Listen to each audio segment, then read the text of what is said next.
Sophie Hull reporting. Actors are people who understand the difference between character and personality. On Home and Away, Isabel Lucas demonstrated that every day. So she was demonstrating her own character recently in Japan, protesting its annual slaughter of dolphins and pilot whales. As Sonia Kruger discovered, she now has an arrest warrant and is technically a fugitive. How does that make you feel that the Japanese authorities have issued a warrant for your arrest?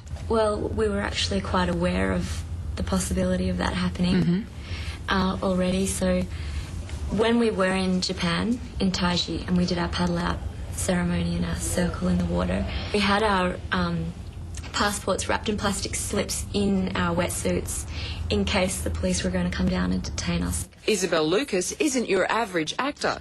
Back on home soil from the Japanese killing coves of Taiji. They can't do anything while we're in Australia because we haven't broken any international law.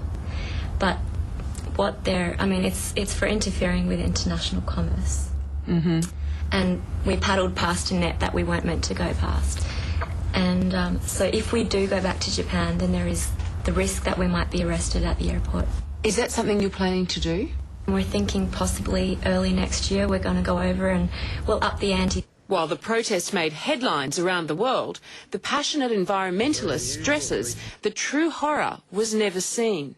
There's no words to describe it. It's so cruel and barbaric. They literally have machetes and they just slash their throat, and then they have like harpoon-like stakes which they just stab them and they just bleed to death. Often referred to as a traditional Japanese ritual, the 22-year-old believes these killings are more about making money. They were really disturbed. They were quite angry and they were yelling at us. When we were in the water, they came over in a boat and had a big pole and they were hitting us in the water. What they were yelling was not, you're disturbing our cultural right. They were saying you're disturbing our business.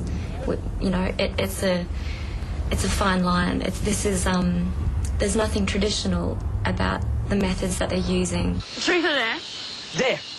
Cool, I was hoping you'd say that. Shortly, Isabel will make an impact of a different kind.